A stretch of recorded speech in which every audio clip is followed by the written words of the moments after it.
she had a beautiful daughter, a princess.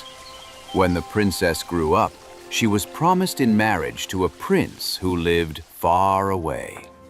When the time came for her to be married and leave for his distant kingdom, the old queen packed up many expensive gifts for her daughter.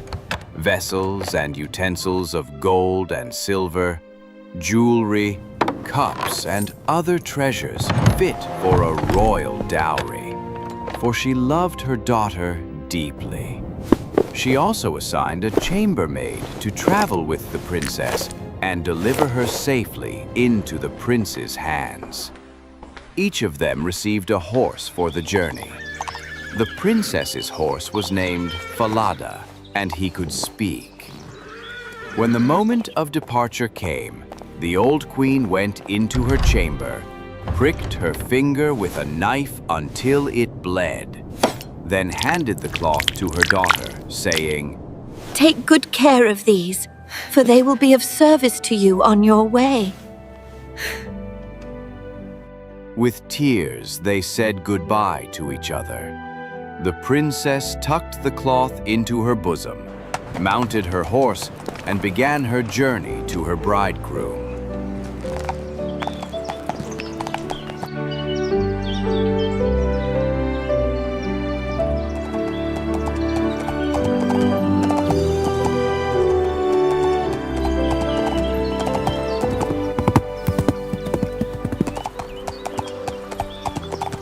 After riding for a while, she became terribly thirsty. She asked her chambermaid to fetch her some water from a nearby brook. "Dismount and take my cup which you have brought with you for me, and get me some water from the brook, for I would like a drink." "If you are thirsty, get off your horse yourself and lie down near the water and drink. I won't be your servant." The princess was humble and said nothing. She dismounted, bent over the brook, and drank.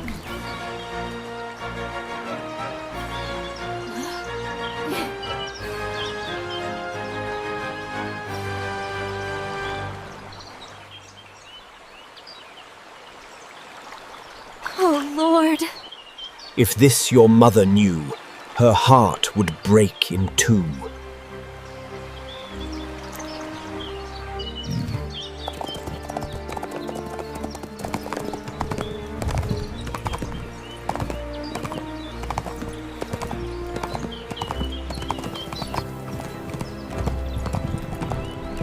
Later, when the day grew hotter and she became thirsty again, they came to another stream.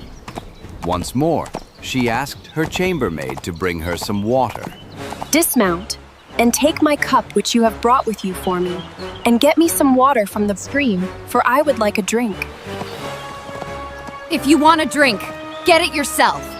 I won't be your servant. The princess got down to drink, leaning over the stream. And as she did, the cloth with the 3 drops of blood slipped from her bosom and floated away without her noticing. The chambermaid saw what happened and rejoiced, for now the princess had lost her mother's protection and had become powerless.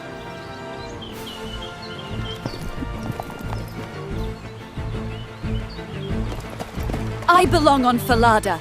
You belong on my nag.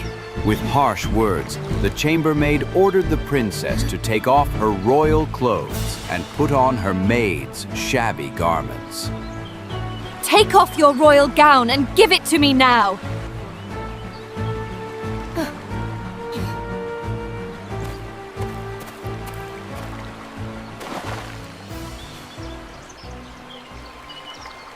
Swear before heaven you will tell no one at the royal court, or you die.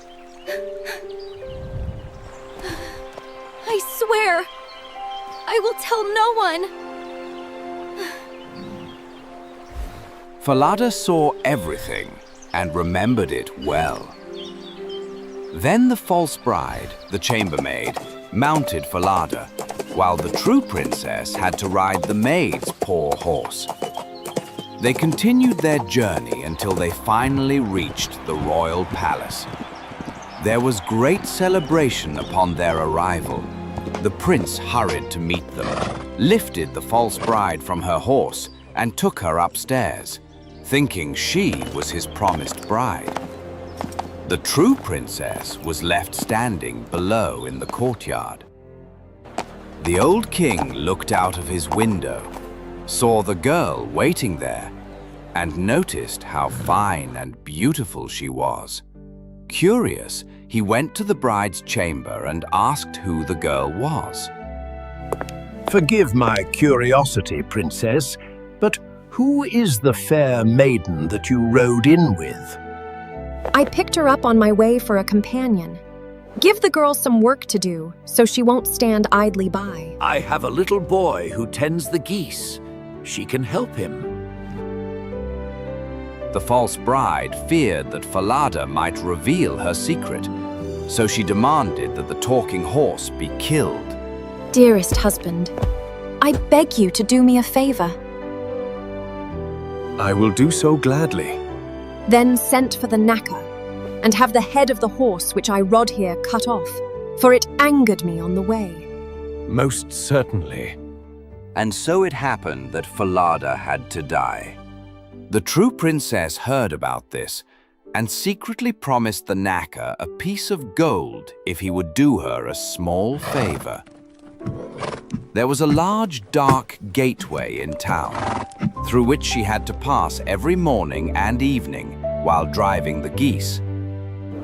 She asked the knacker's helper to nail Falada's head beneath the gateway so she could see him each day. The man agreed, cut off Falada's head, and nailed it firmly beneath the archway. The next morning, when she and Conrad, the goose boy, drove the flock beneath the gate, she said sadly, Alas, Falada, hanging there. Alas, young queen, passing by, if this your mother knew, her heart would break in two. Then they went out to the meadow with their geese. When they sat down, the princess unbound her golden hair. Conrad was amazed by how it shone and wanted to pluck a few strands. Blow, wind, blow. Take Conrad's hat and make him chase it until I have braided my hair and tied it up again. Suddenly, a strong wind blew, snatching his hat away so that he had to chase it.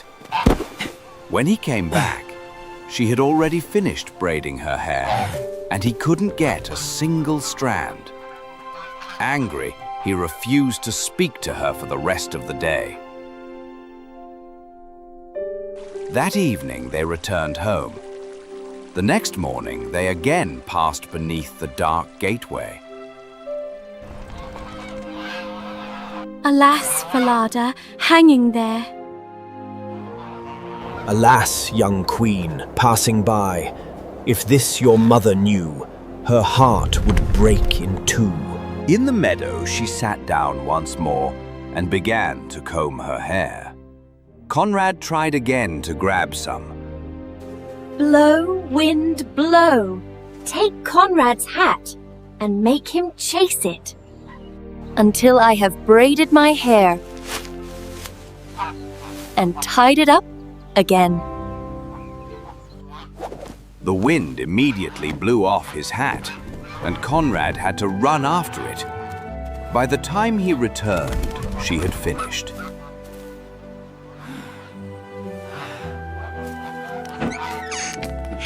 That evening, Conrad went up to the old king. I won't tend geese with that girl any longer.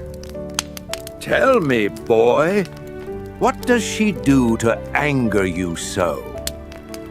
He narrated everything that had happened, including Falada's talking head.